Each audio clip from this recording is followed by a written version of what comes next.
So this is kind of a diagram of the general plan. Got like, where the pump house will be. This is the top of the hill. Let's see. 8 foot down from the top of the hill is the cut line. And that's maybe like 30 foot of, wild pine forest kind of. Cut line, it's like 14 foot down to the grade line.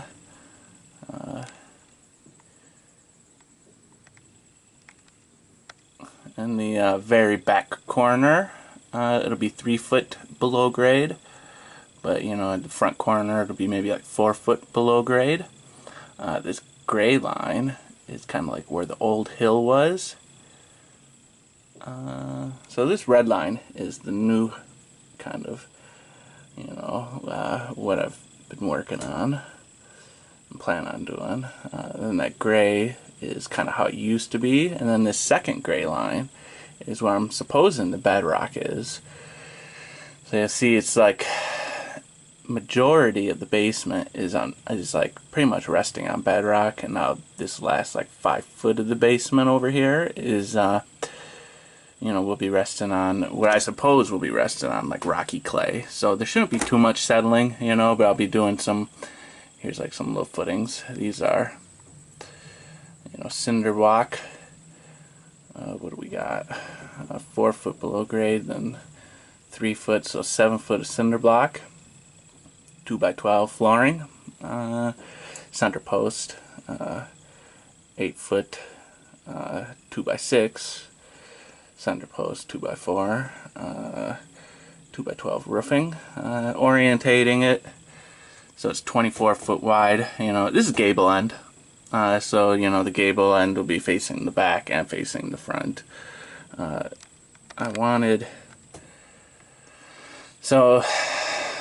I'm not entirely clear on just how I want to do it, but I'm sure eventually I'll want to get a backhoe behind this house, to do whatever behind it. So I need like 15 foot to get a backhoe back there, so instead of orientating it, and it's 42 foot of clearance. I'll show that point, here in a second. But in order to get if I were to orientate this house, gable end here, it'd be 32 foot, and then I wouldn't be able to get a backhoe back there. So orienting it this way, so it takes a lot. This is kind of my general estimate. If I were to do a 6 foot berm, this blue line is a 6 foot berm. It would take a rough estimate of just how much fill that would take to make. 16 yards of fill for every 3 foot of berm. And that's maybe like the way this house is orientated, it's 32 foot. Of berm, and then another 15 foot behind the house, to the back of that plateau, so you're looking at 45 just to berm up around the house, 45 feet, that'd be 15 sections, each section needing 16 yards of fill, so that would take a lot of fill. So, I mean, maybe the top, I'm chopping off the top of the hill, go around through here, it would be nice having this 15 foot drive, so I can pour fill material over there, because it's going to take a lot, 15 times 16 just to do the house area. This is the general plan. Got maybe a 3 foot, it should be like a 3 foot clearance, between the house, the cinder block wall, and then the cliff face.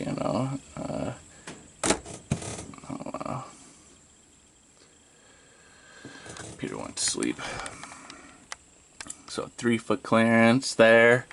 This line right here is kind of where the sink will be, and that's like a 15 foot grade difference between the pump house and sinks, so that'd be decent pressure, and then maybe 12 feet, to the shower head height, so not as good a pressure, but still good pressure.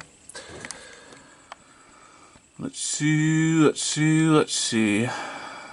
So that's pretty much the general, what I'm looking to finish up doing with this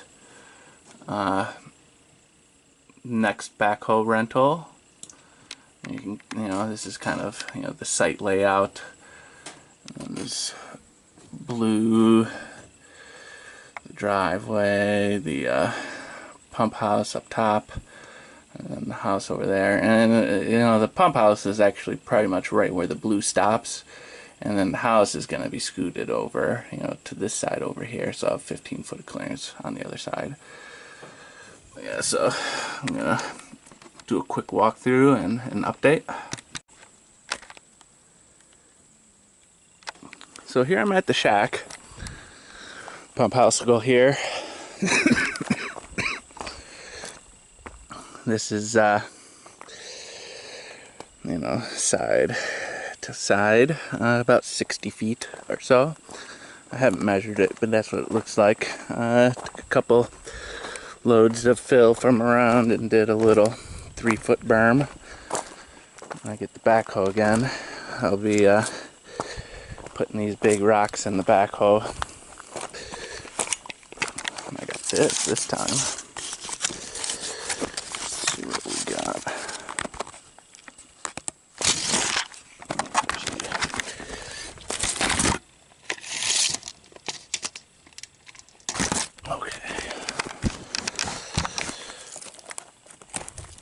Got some nice rocks. It's like a 9-incher.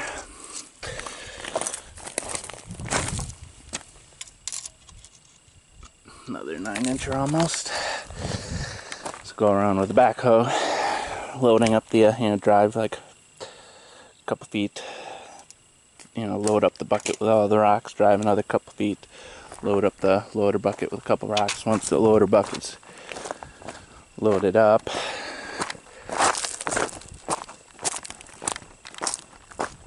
take them down here where the goodness happens. So, since the last video, back-dragged this a lot, smoothed it. We got a lot of rain too. This is like a 6-foot berm. You can kind of see how much material it takes. It's like right here, being on a downward slope, it ends up, being like 15 feet, so it takes a lot of fill doing a 6-foot berm.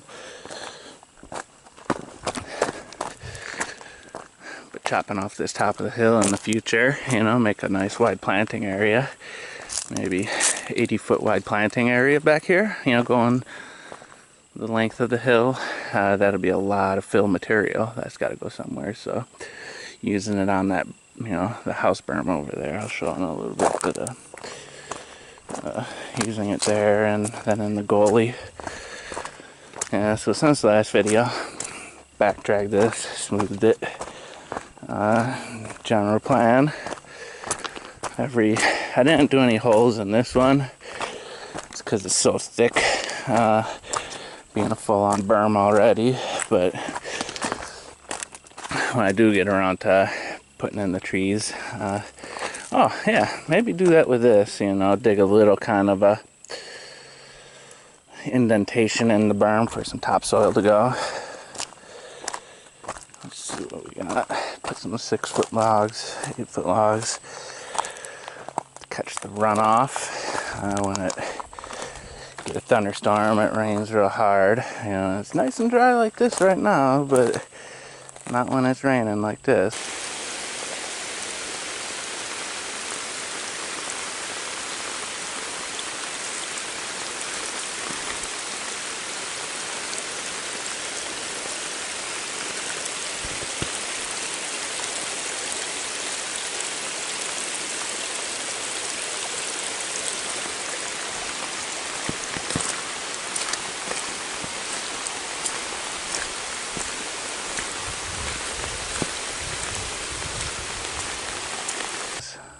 Yeah, so general plan, filling up that loader end of the bucket with rocks, bringing the rocks over here, dumping them, just a temporary pile, doing the gravel. And once the gravel's done, arranging these rocks at each of these little tree locations. There'll be this is the landing, so there won't be any trees in this particular section, but I got some drains going. But here will be like the first tree after the landings. Something is something. Arranging those rocks, come uphill maybe 4 or 5 feet, doing a U, kind of catch that runoff, building it up, foot, 2 foot. This is the bad thing about training honeybees to eat your sweat. Some of them don't wait for you to leave your clothes on the clotheslines. They just, and then we got a nice little fly. Don't worry, I'm really clean. I don't attract insects. Yeah, these honeybees don't mind taking the sweat right off of you, but it's kind of freaks me out a little. Like they might get in my armpit or something. I haven't been stung by some wasps, but that's it. No honeybees so far. Yeah, taking those rocks, doing little U's, dumping like a yard, mounding up like a yard of topsoil. So I'm thinking, kind of hugel culture. You take wood and all that, there should be some logs and some sticks, varying degrees, they'll break down at varying times, the sticks break down sooner. Kind of build it up, some of those woods, logs, sticks, some dirt, some logs, sticks, some leaves, blah, blah, blah. But I'm thinking, cut these maybe in half, where I got these laid out for some trees. Cut them in half into some 3-foot sections, then just have, 2 3-foot logs in there for some hugel nutritions. And maybe, like all these spindly guys, the little baby deciduouses, maybe if I'm feeling ambitious, cut up some of those, like one little spindly tree per section, while I'm putting in the topsoil, and then the trees. Something and something. Yeah, so here'll be the landing.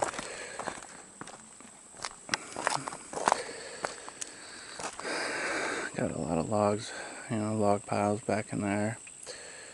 And it's gonna be something, by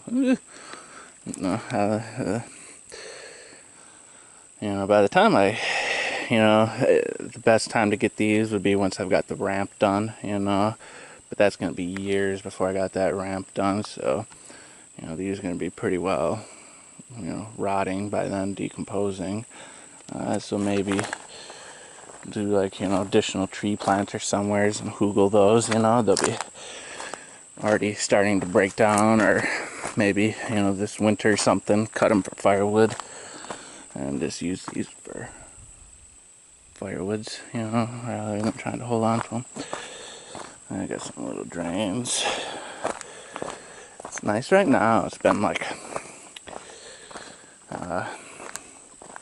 4 dry days maybe.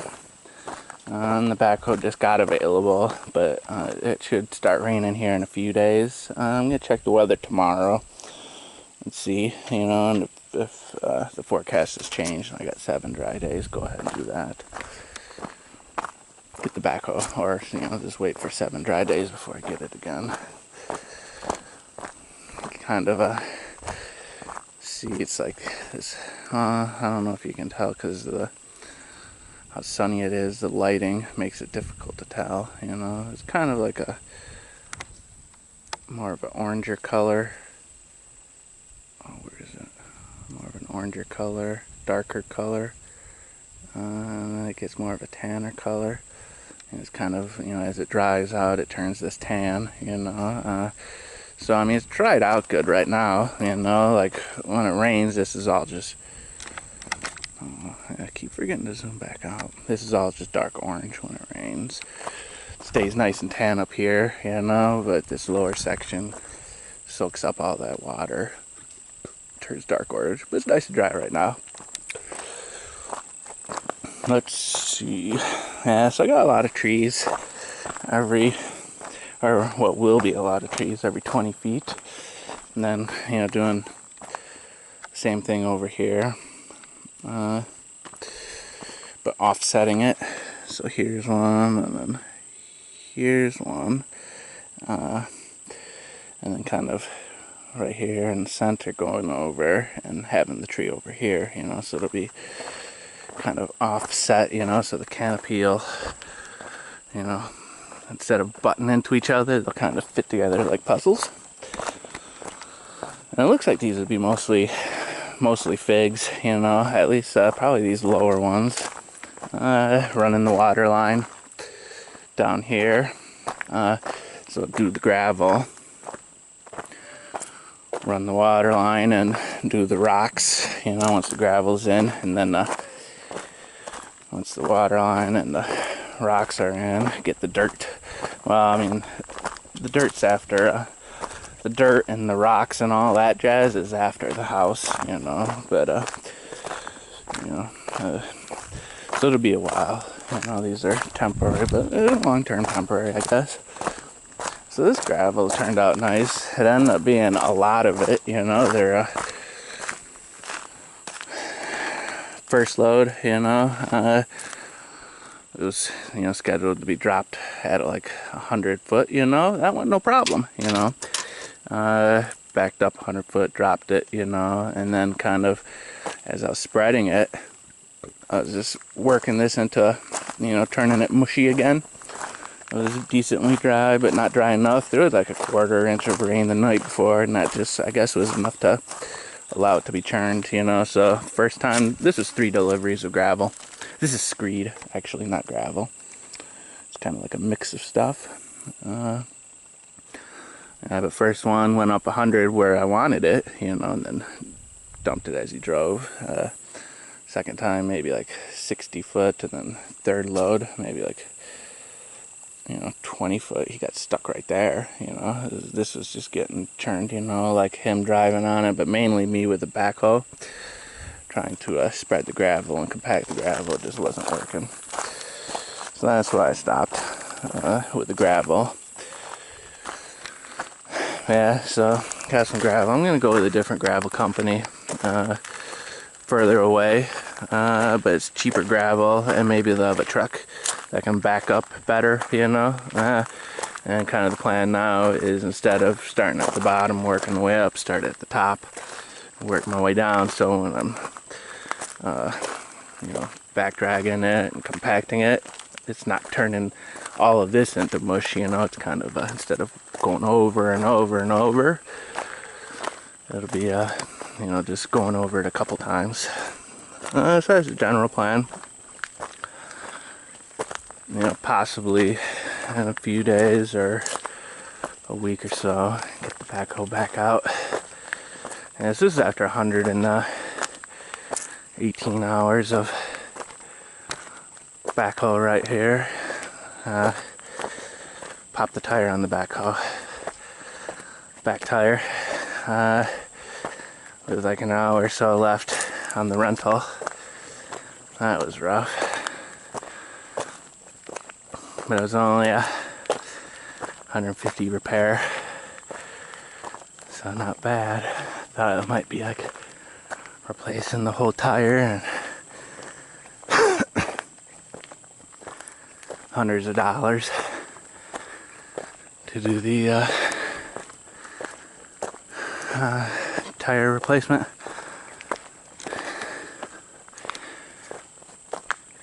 Yeah, so there's a little baby berm, maybe 2-3 feet down there. Right here is where that landing starts, from that point to this point right here, So I mean, this little bit of a mound to just get pushed down, adding a couple inches of topsoil to the baby berm, and maybe bringing in some fill material, you know, order some fill material to do that or something, make those a little higher. But yeah, in general, you know, once it is ready, you know, it'll be like, this is like 20 foot, you know, so it's like a 10-foot drive area. Once it'll be, you know, done, you know, 10-foot drive area, 5-foot grow area, 5-foot grow area, water line. I might do some, so this would be like, you know, from the very bottom to the very top. It's like 80 foot of grade difference, you know, so it's going to be too much water pressure. I'm thinking it'll be too much water pressure. I'll give it a try, see what it does, but it'll probably be like, you know, pressure washer, you know, and then when it'll just blow out gaskets, you know, and the shut off valves, you know, like shutting off the hose spigot, you know, it'll just wear it out real fast. So I might do some fish tanks, you know, a couple fish tanks maybe every 60 feet or so. So I got moderate water pressure at each one, but the pressure, you know, kind of gets reset at each fish tank or restrictor, you know, so this will be like 3/4 inch water line. And then every like 60 feet or so, like every 60 feet I want to put a hose, you know, like a hose is maybe 50 foot long, get some 50-foot hoses, you know, so I can just at each spigot keep a hose, you know, and then during dry periods, you know, just go to each tree and bush and stuff with that hose, you know, 50 foot, you know, and then got the next one, you know, something like that. Maybe every I guess every 100 foot, you know, 50-foot hose would reach 50 foot down, and then that 50-foot hose would reach 50 foot up. Yeah. So I'm not going to do fish tanks because I don't want to get pressure, you know, from that hose. If I'm going up 50 foot, I'm losing most of my pressure. So I'll just do restrictors on this. I wouldn't want me going down here, you know, every day to feed the fish anyways, you know, it'd be a hassle. I'd rather have, you know, the fish tanks closer to the house for the feedings. Feed them with some spiders and some grasshoppers. Yeah, so I'll do some restrictors. So it'll be like 3/4 inch water line, and then do a hose, you know, tee off for the hose. And then after that tee off, back on the 3/4, do, you know, reduce it down to 1/2 inch, and then back up to 3/4 inch. Continue with the 3/4 to the next hose bib, tee off, you know, do the hose bib, and then restrict down to 1/2 inch, and then back up to 3/4. So kind of, you know, I'm thinking restricting it down to 1/2 inch might keep the pressure under control, you know, because it'd be, you know, coming out of a 3/4 inch hole, but restricted by 1/2 inch maybe. If that doesn't do it, you know, go from 3/4 down to 1/4 inch, you know, and then back up to 3/4 to continue to restrict it. Keep the pressure good.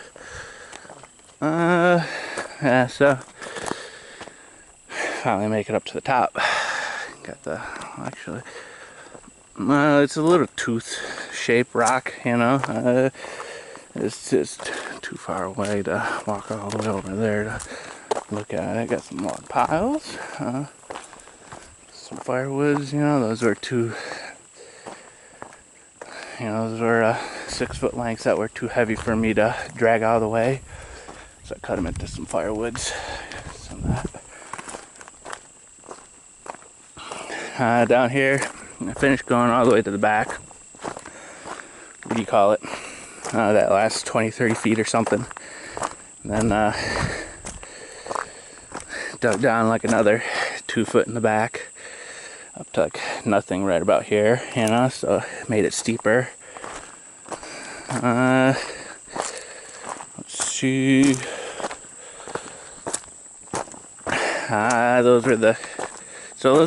Both of those were hickory trees.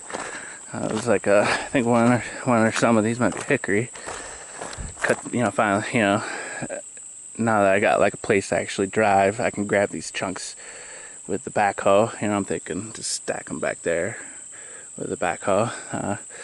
Once I get the backhoe again, but it's all kinds of hickory nuts everywhere. And I was thinking like hickories were supposed to be, well, I mean, they are really strong, but they split really easy. Like this one right here had a real, both of these were, they're kind of in the way, probably bring this out more. So kind of at that picture at the beginning, from this tree right here to that bank right there is the 42 feet, so I'm gonna go out further with it,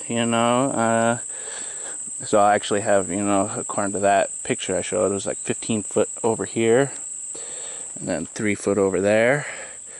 It'll be more like 4, what I'll end up doing once this is, digging out this basement. It's gonna make, I got some fill piles.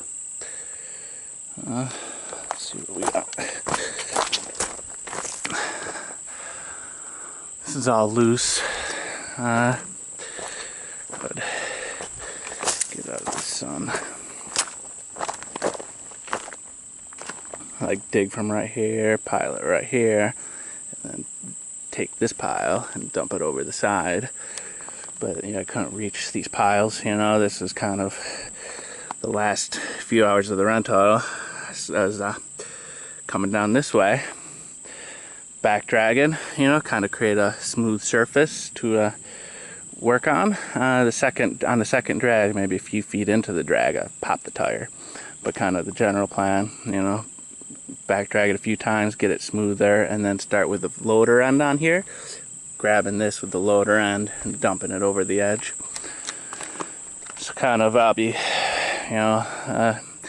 this is like a, I don't know, bunch of, I don't know where this came from, maybe like ants or something. I think I got an ant problem, some really big ants. This one's 13 inches. 9 inches. So these are some rocks though, that were scattered out through here. Kind of the general plan. When I get the loader, get the backhoe again, go with the loader end and try just driving right into this thing. Hope nothing breaks. Scooping up as much as I can. And then in downtime, like if it's going to be raining here in a few days, I'm just going to keep piling more rocks, But, preferably just scoop it with the loader end and then, drop them off wherever I need them. But once I got that though, come in here with the loader end, scoop up this loose material, dump it over yonder. And then when I'm digging out the basement, that's going to be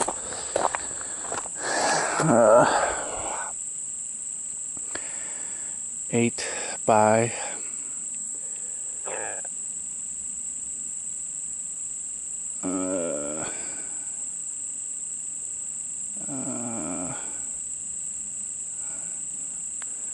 8 by 11, 88, maybe 88 yards of material I'll get from that basement. It's 85 yards of material.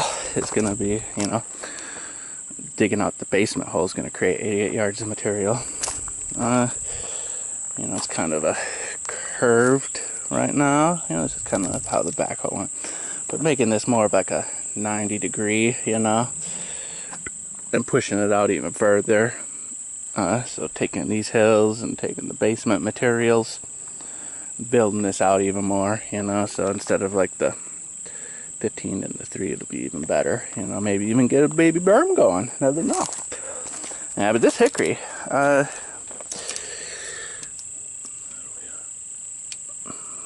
like 14 inches. This is like a 30, this is like a 30-foot section, I believe. This one right here. But, it's split. And felling these two, it's got, split and a split. And see how, I gave it, well, this one I gave a lot. This is like 2 inches or so of hinge wood. These are some oaks now. Well, I got a That one right there is sweet gum. That one right there is sweet gum. And then these big ones, those oak and oak. I'll be leaving those. Another sweet gum. I don't know what that is. Something. Oh, that's a probably one of these. Probably another hickory. This is another hickory, definitely. That one, I'm not so sure on. Another hickory. But, you know, leaving these for now. Let's see. I didn't think hickory split this easy. You know, this is like a probably 7-foot section, you know. This just kind of split just in the felling process, you know. Like this one had a really bad lean. And those oaks and things are leaning the other way. Like these two were kind of, you know, growing up in here. So the oaks and the other tall ones were leaning away, you know. But these two were leaning in, you know. So it's just a matter of time before they would fall on the house. So they were in the way and they were going to fall. And these ones, you know, if they fall, they'll fall neutral or away. You know, the ones I'm worried about, the oaks, they'll fall away. Yeah, it splits really good. I mean, that'd be nice for me, you know, make it split rail out of it. I don't know what I want to do with this. I don't even know if I can move this thing, this 30-foot section right here, with a backhoe, but I'm going to try. And this right here, what, like 20 inches. Where is this? I can't even get it on camera, it's so big. This is like 20-inch, you know, at this little section where it's split. We're branched into 2 sections. Yeah, if I split it for split rails, at least it'll split real easy. It looks like it will. Definitely split real easy felling it. Yeah, so, you know, rocks where I'll be putting the trees. So this will be the house. So back to the picture. So we're like, this is like 14 or 15 foot from this cut line down to the grade line. From that transition over to where you know, the plateau starts dropping off. That's like 42 feet or so. This back wall. If I go out 15 feet from this back wall, so you know, that 15 foot, let's climb up. Let's go over here.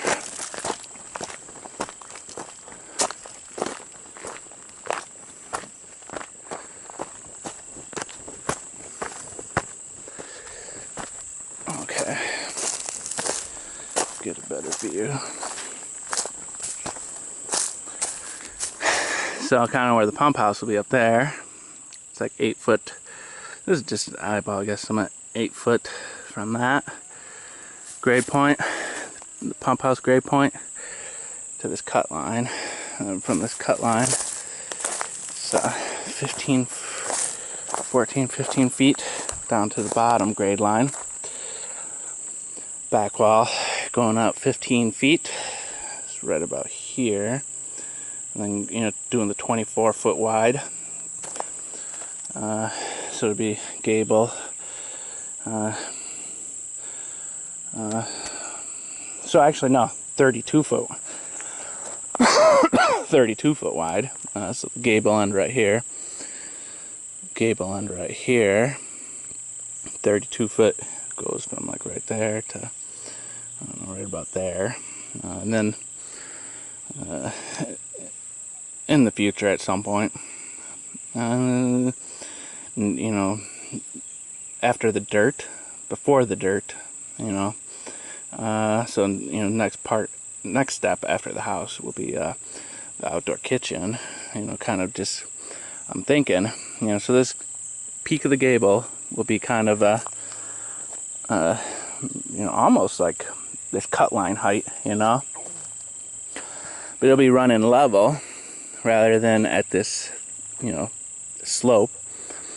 So it'll be, you know, at this point it'll be like a 15-foot high gable end, but down there it'll be like a 10-foot high gable end. I'm doing the outdoor kitchen, 15 foot of outdoor kitchen, 15 foot of storage, continuing this kind of gable roof, even further, and then maybe bring it back up, 15 foot of like storage for firewood, tools and things. Outdoor kitchen's good for drying food, but if you're gonna be, I don't want to be like cutting wood or spraying paints and stuff, working with chemicals in my drying food area, the outdoor kitchen. So that'd be kind of the storage area for wood and workshop, I guess, storage. And then animal barn, kind of beyond that. Kind of what I'm thinking,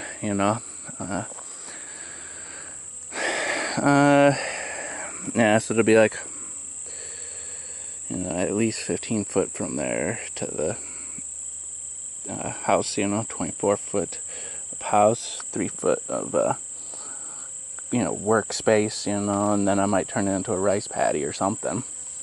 I'll have this, I could put a gutter on the house, and collect the water at some point, but it'll also be getting the runoff from here. And the runoff, if I don't do that water collection, it'll just kind of, this will be a water trapment point. And the basement will be going 3 foot deep on this end, 4 foot deep on this end.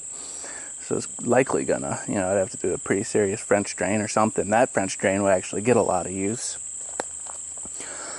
Or just like roll with it, do like a little pond or something. It wouldn't get much light at all. So rice, I was joking when I said rice paddy.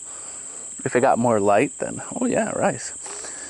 At the very far end, years from now, I'll get down to the lower terrace. We'll kind of meet up at this far end. There's like the Bridge of Khazad-dûm over there. There's like another ravine for like a stream bed, and it collects a lot, it stays wet a lot, so that would be a good place for growing rice if I do grow rice, and willows and things. I don't know what about this though. I haven't, do I want to make it a water feature? A wet area, like something that really likes water, but doesn't need much light, or do I want to make it like a little pond or something, So it'll be like the roof, like bam, going down to bam, doing like a bridge on deck / bridge thing, going from here onto the roof.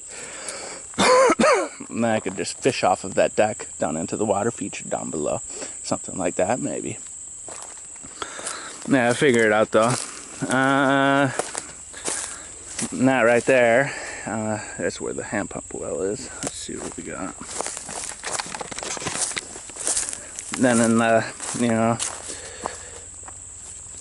in the future, years in the future or something, it's kind of like going back to the future. Yeah, there was a hummingbird nest on this thing. That was a rough thing to lose. I like the hummingbirds that pollinate. We got the hand pump well down there. So I'm thinking in the future, do a ramp going down into that ravine, and then filling in the ravine with that topsoil, so that I'm clearing off making that top of the hill planting area, clearing and grading that, removing it 3 foot down, using that for these berms, and then filling in that ravine. And eventually, this ravine ties into the top, so it'll be kind of the top hill will be going level, more or less, and then it'll meet up with the ravine and be like a 40-foot wide planter sloping down. So that's kind of what I'm thinking, when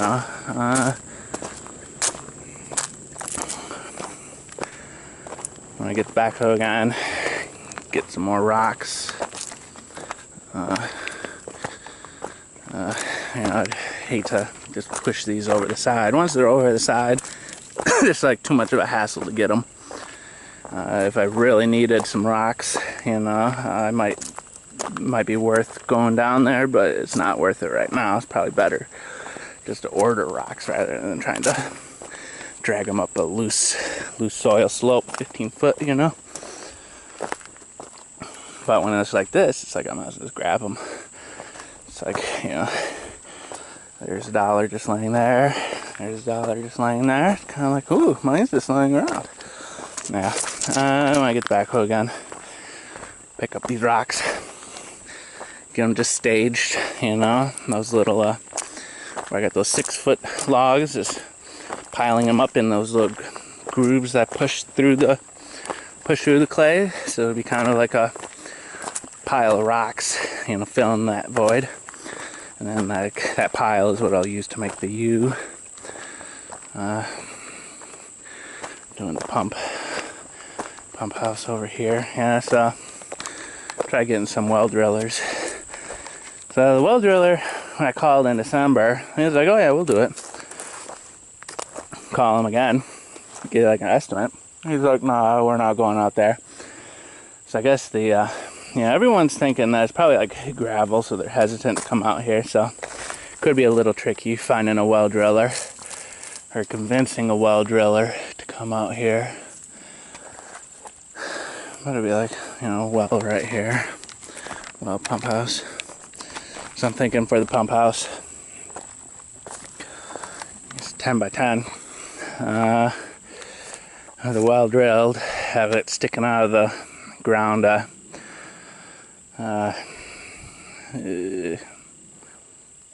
Depending, you know, I don't know, 2 feet or something, you know, let's just say. So that'll give me a little more water pressure.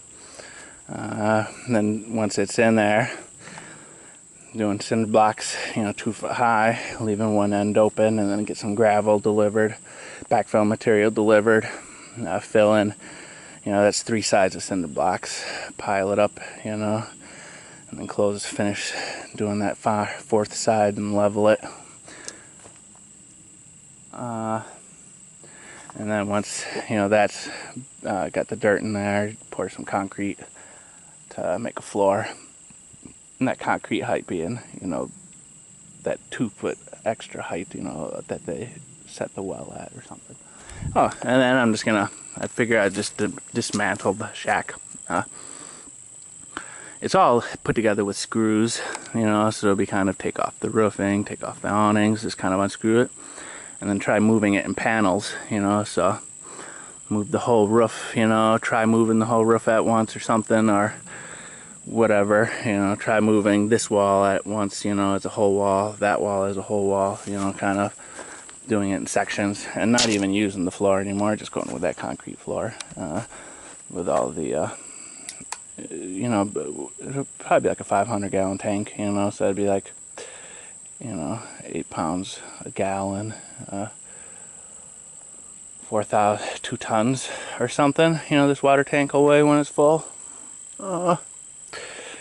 And might as well just put it on concrete rather than on wood, you know, with termites and it being, you know, a water area, you know, if I develop a leak or something and don't catch it, it'll rot out the floor and blah, blah, blah.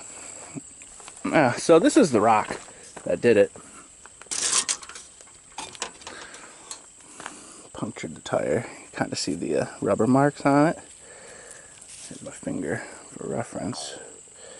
Here's like the deepest it got. You know, you kind of see the mud isn't up here. You know, it's like about an inch, about an inch in. You know, there's where it stopped going in.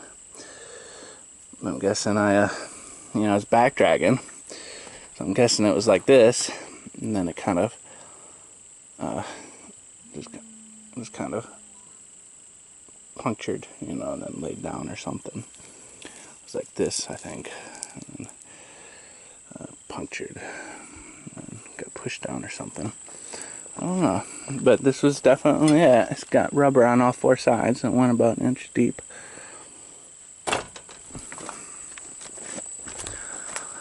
Got the, I forgot to mention this before. There's the cell antenna. works really good. My wire goes in. This kind of broadcasts it. That thing right there.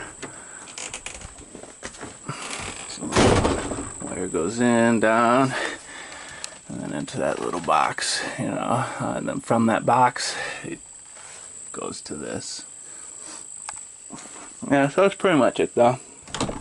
Hopefully get the backhoe and maybe in 2 days, you know, or maybe in like 10 days, something like that, you know, somewhere's in that window. And then